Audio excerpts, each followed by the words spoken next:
श्री स्वामी समर्थ. नमस्कार मित्रांनो, आता सहन करणं बंद या विशेष भागात तुमचं स्वागत आहे. आजचा विषय कोणाला त्रास देण्यासाठी नाही, तर जो तुम्हाला नाहक त्रास देतोय त्याला त्याच्याच भाषेत उत्तर देण्यासाठी आहे. अनेकदा आपण चांगलं वागतो, समोरच्याचा आदर करतो, पण लोक आपल्या साधेपणाला आपली कमजोरी समजतात. ते तुमच्याशी खेळतात, तुमच्या भावनाशी खेळतात. पण लक्षात ठेवा, खेळ खेळणाऱ्याला हे माहित नसतं की जेव्हा समोरचा खेळाडू नियम बदलतो तेव्हा खेळाचा निकाल काय लागतो. आज आपण असाच प्रहार करणार आहोत, जो शब्दांनी नाही तर तुमच्या वागण्यातून आणि बुद्धीतून असेल. प्रतिसादाचा सप्लाय बंद करा. पहिली आणि सर्वात खतरनाक चाल, शून्य प्रतिसाद. तुम्हाला त्रास देणारा माणूस कशावर जगतो? तो तुमच्या प्रतिक्रियेवर जगतो. तुम्ही चिडलात की त्याला आनंद होतो, तुम्ही रडलात की त्याला स्वतःचं वर्चस्व जाणवतं. तो तुमच्या मनाचा रिमोट कंट्रोलशी खेळत असतो. आता इथून पुढे काय करायचं? जेव्हा तो माणूस तुमच्यावर वार करेल तेव्हा तुम्ही फक्त शांत राहा. त्याच्या डोळ्यात डोळे घालून बघा, पण चेहऱ्यावर कोणताही राग किंवा भीती नसावी. तुमची ही शांतता त्याला आतून पोखरून काढेल. त्याला वाटेल की त्याचा प्रभाव संपला आहे. जेव्हा शिकारीला शिकार मिळेनाशी होते तेव्हा शिकारी स्वतःच गोंधळून जातो. तुमची रिॲक्शन हा त्याचा आहार आहे. तो आहारच बंद करा. त्याचा खेळ तिथेच खल्लास होईल. तुमची प्रगती, त्याचा पराभव. दुसरी चाल, तुमचं यश हाच सर्वात मोठा प्रहार. लोकांना असं वाटतं की तुम्ही त्यांच्याशी वाद घालावा, रस्त्यावर उतरून भांडण करावं, पण नाही. तुमचा वेळ इतका स्वस्त नाहीये. तुम्हाला त्रास देणाऱ्या माणसाला तुमचं यश सहन करणं होत नाही. ज्या दिवशी तुम्ही त्याच्या कल्पनेपेक्षा जास्त उंचीवर पोहोचता त्या दिवशी त्याचं अस्तित्व तुमच्या समोर ठेंगू होतं. तुमचा पूर्ण फोकस तुमच्या कामावर लावा. इतके मोठे व्हा की तुम्हाला त्रास देणाऱ्या माणसाला तुमच्यापर्यंत पोहोचण्यासाठी अपॉइंटमेंट घ्यावी लागेल. जेव्हा तुम्ही शिखरावर असता तेव्हा खाली ओरडण्या लोकांचा आवाज ऐकू येत नाही. तुमचा हा सायलेंट प्रहार त्याच्या अहंकाराला असं काही जखमी करेल की त्याला पुन्हा डोकं वर काढायला जागा उरणार नाही. सीमेची आखणी आणि स्वाभिमान. तिसरी चाल, पोलादी सीमा. लोक तुम्हाला का त्रास देतात? कारण तुम्ही त्यांना तशी परवानगी दिली आहे. तुम्ही नाही म्हणायला विसरला आहात. आता वेळ आली आहे तुमच्या आयुष्यात नो एंट्रीचा बोर्ड लावण्याची. तुमचे नियम स्वतः ठरवा. जो तुमच्या आत्मसन्मानाला धक्का लावेल त्याला आयुष्यातून बाद करा. मग तो मित्र असो किंवा नातलग. स्पष्ट बोलायला शिका. मला हे आवडलेलं नाही आणि यापुढे मी हे सहन करणार नाही, हे ठणकावून सांगा. तुमची ही स्पष्टता समोरच्याच्या मनात भीती निर्माण करेल. लक्षात ठेवा, वाघ जेव्हा शांत असतो तेव्हा लोक त्याला बघायला येतात, पण जेव्हा तो डरकाळी फोडतो तेव्हाच त्याचं साम्राज्य सिद्ध होतं. तुमची ही डरकाळी तुमच्या स्वाभिमानासाठी असली पाहिजे, या संकल्पनेवर आधारित आहे शांततेचा स्फोट. कधी विचार केलाय का, तुम्हाला त्रास देणारा माणूस इतका हिट कसा होतो? कारण त्याला खात्री असते की तुम्ही काहीच करणार नाही. त्याला सवय झालीये तुमच्या शांततेची, तुमच्या सहनशक्तीची. पण आज आपण ती खात्री मोडीत काढणार आहोत.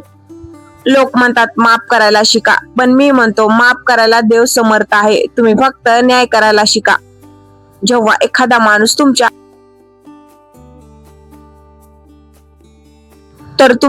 अस्तित्वाशी खेळत असतो, समोरच्याचा इगो, अहंकार कसा धुळीला मिळवायचा तेही एक शब्द न बोलता तयार राहा. कारण आता बचावात्मक खेळ संपलाय. आता फक्त अटॅक असेल.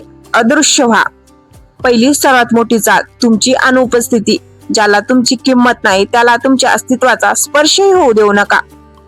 अनेकदा आपण लोकांना समजावायला जातो, भांडतो, स्पष्टीकरण देतो, पण लक्षात ठेवा, मूर्खाशी वाद घालणं म्हणजे स्वतःची ऊर्जा वाया घालवणं आहे.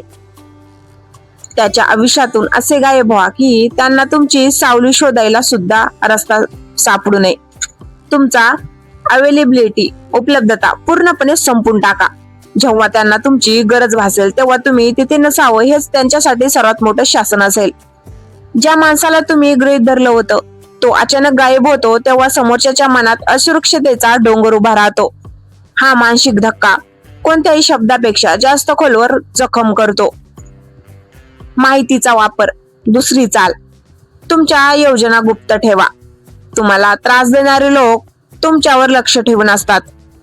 तुम्ही काय करतात, कुठे जाताय, कोणाला भेटताय यावर त्यांचा डोळा असतो. तुमची ही माहिती त्यांचं हत्यार असतं. आता त्यांना चुकीचे सिग्नल द्यायला सुरुवात करा. त्यांना वाटू द्या की तुम्ही कोलमडला आहात, पण प्रत्यक्षात तुम्ही तुमचं साम्राज्य उभं करत असा. जेव्हा त्यांचा अंदाज चुकतो तेव्हा त्यांचा आत्मविश्वास ढासळतो. शत्रूला तेव्हाच हरवता येतं जेव्हा त्याला तुमच्या पुढच्या चालीचा पत्ता नसतो.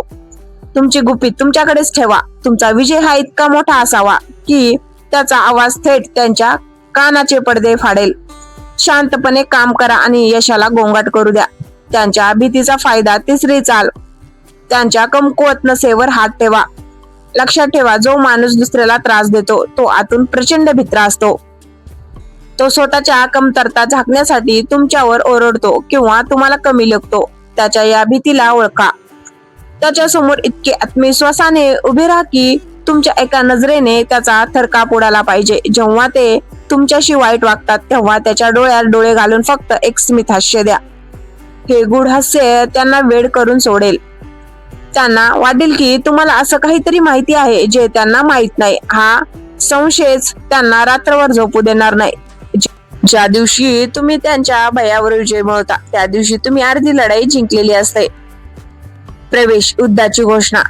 जगाचा एक साधा नियम आहे, जो दबतो त्यालाच दाबलं जातं, जो रडतो त्यालाच रडवलं जातं, पण जो पेटून उठतो त्याच्या वाटेला जायला काळ सुद्धा घाबरतो. तुम्ही आज हा व्हिडिओ बघताय याचा अर्थ असा की तुमच्या सहनशक्तीचा अंत झालाय. कोणातरी तुमच्या आयुष्यात असा आहे जो तुम्हाला गृहीत धरतोय, जो तुमच्या मानसिक शांततेचा लिलाव करतोय. पण आज खेळ बदलणार आहे. आज आपण अशा सायकोलॉजिकल म्यूज शिकणार आहोत ज्या समोरच्याच्या मेंदूचा ताबा घेतील. त्याला वाटेल की तो तुम्हाला त्रास देतोय, पण प्रत्यक्षात तो तुमच्या जाळ्यात अडकत असेल. सावज, जेव्हा स्वतःहून जाळ्यात येतं तेव्हा शिकारीला फक्त शांत राहून बघायचं असतं. चला तर मग सुरू करूया आजचा महाप्रहार. अनप्रेडिक्टेबल हवा.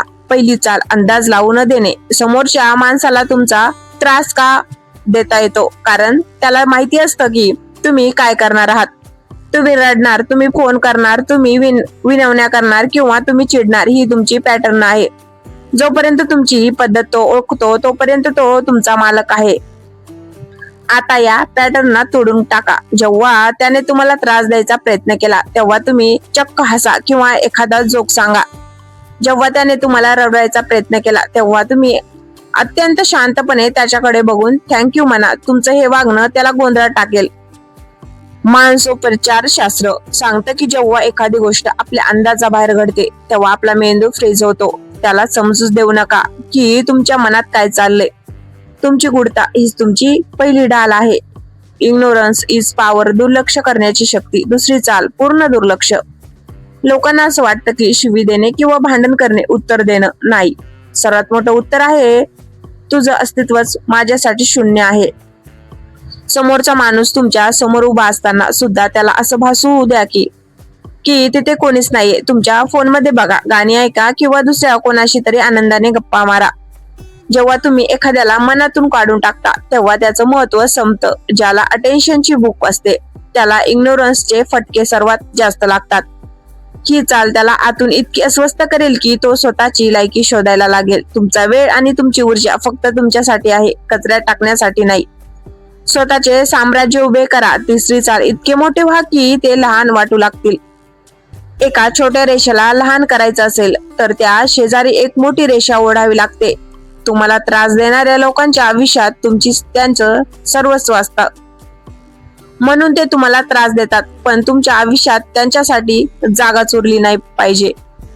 स्वतःच्या शरीरावर काम करा, पैशावर काम करा, ज्ञानावर काम करा. जेव्हा तुमची तब्येत सुधारते तेव्हा तुमची बँक बॅलन्स वाढते आणि जेव्हा तुमची बुद्धी तेज होते तेव्हा तुम्हाला त्रास देणारे लोक तुमच्या पायाशी असलेल्या धुळीसारखे वाटू लागतात.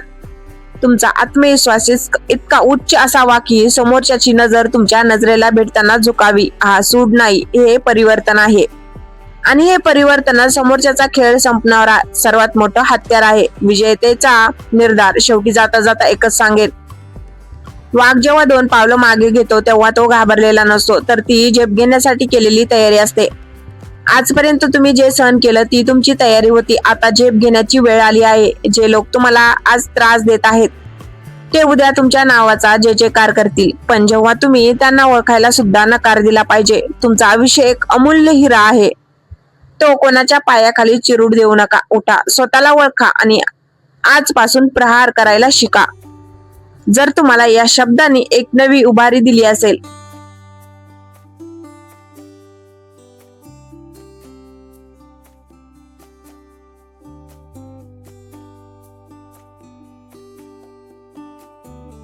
शेवटही आपलाच होणार. धन्यवाद.